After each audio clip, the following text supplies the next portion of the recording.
Son mari ne l'a pas cherchée à l'hôpital après l'accouchement. C'est l'histoire d'Émilie, une femme qui a dû quitter la maternité seule avec son nouveau-né. Mais ce n'est pas la partie la plus triste de son histoire. C'est ce qu'elle a trouvé en rentrant chez elle qui a fait basculer son monde. Une trahison qui va vous laisser sans voix. Bonjour la famille, bienvenue. N'oubliez pas de vous abonner et de nous dire d'où vous regardez cette histoire dans les commentaires. Émilie ne s'était jamais sentie aussi seule. Et ce n'était pas seulement les lumières de l'hôpital ou le calme de sa chambre de convalescence. C'était la façon dont l'horloge semblait tic-taquer plus fort, lui rappelant à chaque seconde que son mari, Daniel, n'était pas là. Elle a regardé son nouveau-né, endormi dans le berceau transparent à côté d'elle. Il était parfait, minuscule, rose, si nouveau au monde. Elle voulait que ce moment soit magique, rempli de joie. Au lieu de cela, son cœur était lourd d'inquiétude. Émilie a vérifié son téléphone pour la 20e fois. Il n'y avait pas de message, pas d'appel manqué. La dernière chose que Daniel lui avait dite la nuit dernière était « Je serai là dès le matin. Je te le promets ». Sa voix avait semblé fatiguée, mais chaleureuse, pleine d'amour. Elle l'a cru. Daniel avait toujours été stable, le genre d'homme qui ne faisait pas de promesses qu'il ne pouvait pas tenir. Du moins, c'est ce qu'elle pensait. Alors que les minutes se transformaient en heures, l'espoir a commencé à s'envoler. Émilie a pris son téléphone et a composé le numéro de Daniel. Il a sonné 4 fois, puis est tombé sur la messagerie vocale. « Salut, c'est moi », a dit Émilie, en essayant de garder sa voix calme. « On est prête à rentrer à la maison. Appelle-moi dès que tu as ce message, d'accord ?» Elle a raccroché et a regardé par la fenêtre. La ville dehors se réveillait, des klaxons de voitures, des gens qui se pressaient sur les trottoirs, chacun avec un endroit où aller. Émilie se sentait invisible, à l'écart dans sa petite chambre d'hôpital. Elle a jeté un coup d'œil au poste des infirmières au bout du couloir où des voix flottaient, douces et occupées. 1 heure plus tard, elle a réessayé. Cette fois, sa voix s'est brisée. « Daniel, s'il te plaît. J'ai vraiment besoin de toi maintenant. Je suis inquiète. S'il te plaît, rappelle. » Une infirmière a frappé et a passé sa tête. « Salut Émilie. Prête pour la sortie ?» Elle a souri, posant un dossier de paperasse sur la table de plateau. Émilie a hoché la tête, mais son sourire était faible. « J'attends juste mon mari. Il était censé venir nous chercher. Peut-être qu'il est coincé dans les embouteillages. » L'infirmière, dont le badge disait Rachel, a hoché la tête avec compréhension. « Parfois, ces choses arrivent. Mais si vous avez besoin de quelque chose, faites-le nous savoir. Nous ne voulons pas que vous restiez coincés ici toute la journée. » Rachel a vérifié le bébé, puis est partie. Émilie s'est penchée en arrière, berçant son fils. Elle a essayé de garder ses pensées calmes, mais son esprit s'emballait. Daniel ne répondait pas. Il n'avait jamais fait ça avant. Son téléphone a vibré, mais c'était juste un message de sa sœur, Claire. « Claire, comment va mon neveu ? Je peux venir aujourd'hui ?» Émilie a répondu rapidement. « Émilie, on est bien. J'attends juste que Daniel vienne nous chercher. On te fera savoir quand on sera à la maison. » Elle a essayé de paraître joyeuse, mais sa sœur a appelé tout de suite. La voix de Claire était chaleureuse, inquiète. Émilie a avalé. « Je vais bien. Daniel est juste en retard, c'est tout. Je suis sûre qu'il est en route. »« Tu veux que je vienne ?» a proposé Claire. « Je peux être là dans 20 minutes. »« Non, c'est bon. Il sera bientôt là.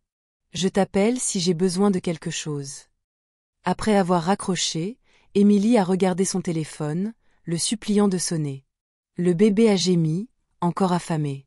Elle l'a nourri, les gestes routiniers la gardant ancrée.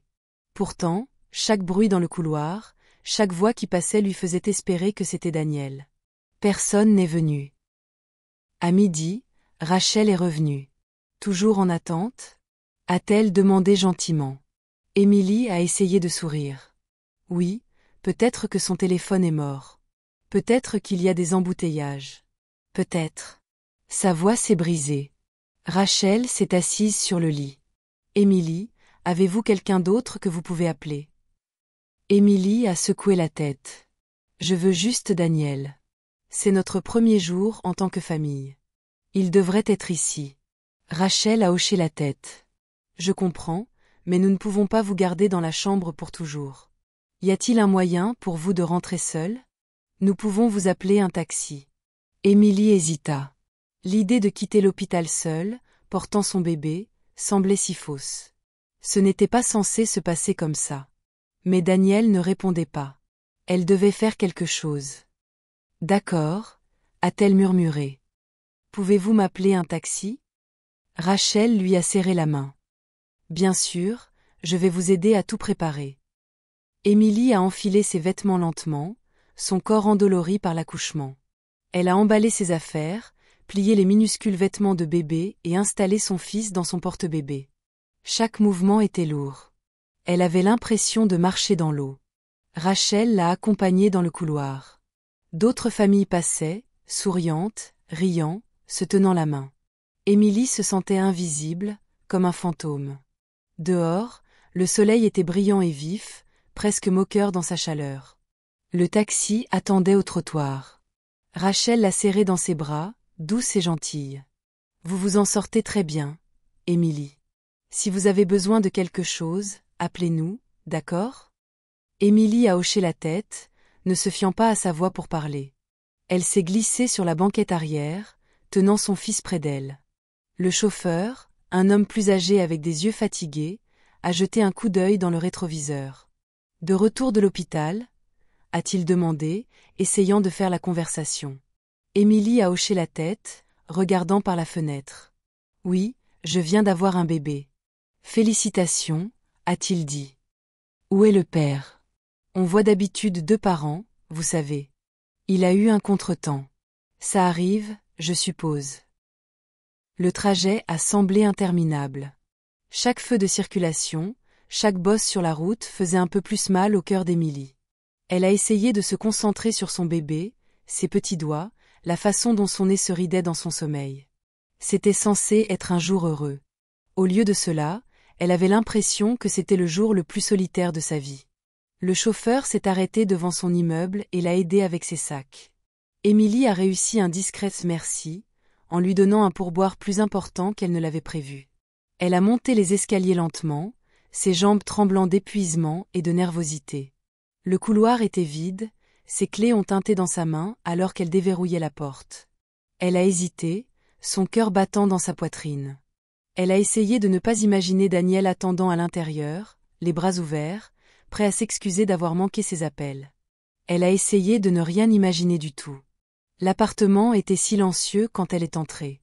Le salon était rangé, intact. Daniel n'était pas là.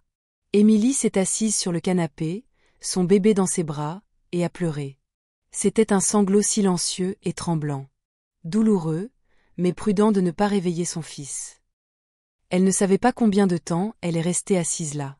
Les minutes se sont estompées. À un moment donné, elle a de nouveau envoyé un message à Daniel. On est à la maison. J'espère que tu vas bien. S'il te plaît, appelle-moi. Pas de réponse. Son téléphone a vibré. Cette fois, c'était encore clair. Madame, tu es rentrée? Tu as besoin de quelque chose? Tu veux que je t'apporte de la nourriture? Émilie hésita. Elle voulait dire oui. Elle voulait que quelqu'un vienne combler le silence. Mais elle voulait aussi que Daniel franchisse la porte, qu'il s'explique, qu'il arrange tout ça. Émilie, je vais bien. Je suis juste fatiguée. Je te ferai savoir si j'ai besoin de quelque chose. Merci. Elle a bercé son fils, chantant doucement. Elle s'est souvenue comment Daniel avait tenu sa main pendant ses contractions, murmuré que tout irait bien. Elle a essayé de s'accrocher à ce souvenir, mais il semblait loin. D'un coup la sonnette retentit. Émilie sursauta, son cœur battant très fort. Elle s'est précipitée vers la porte, son esprit s'emballant. Enfin tu es là.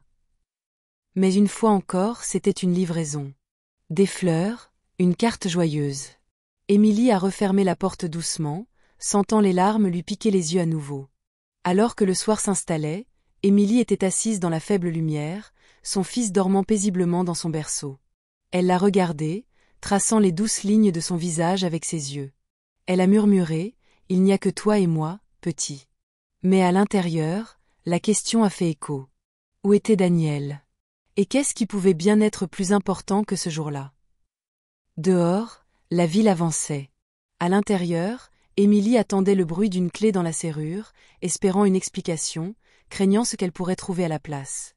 Les bras d'Émilie lui faisaient mal à force de porter le porte-bébé, mais son cœur souffrait encore plus. Le silence dans l'appartement s'est fait sentir de tous les coins. Elle a posé le porte-bébé doucement près du canapé, regardant son fils qui dormait, béatement inconscient. Son téléphone était lourd dans sa paume. Toujours rien de Daniel. Elle se demandait s'il avait perdu son téléphone, s'il avait eu un accident, s'il était blessé quelque part. Les pensées tournaient dans son esprit comme des oiseaux sombres, faisant tordre son estomac. Elle a parcouru l'appartement, cherchant un signe que Daniel avait été à la maison. La lumière de la cuisine était éteinte, mais l'odeur légère de café persistait. Elle a vérifié leur chambre. Lit fait, son côté encore frais, son oreiller intact. Puis elle a remarqué quelque chose d'étrange. Une paire de talons hauts pour femme était posée près de la porte d'entrée. Noirs, brillants, pas les siens. Émilie s'est figée. Son cœur a battu douloureusement contre ses côtes. Elle n'avait jamais vu ces chaussures auparavant. Alors qu'elle se tenait là, le son d'un rire a fait écho depuis le couloir extérieur, bas et familier. Elle a tendu l'oreille, et ses pires craintes ont commencé à prendre une forme solide. L'appartement d'en face appartenait aux Mason, un couple âgé qui se tenait la plupart du temps à l'écart. Mais ce rire était proche, trop proche. Une clé a tourné dans la serrure. Émilie a retenu son souffle alors que la porte s'ouvrait.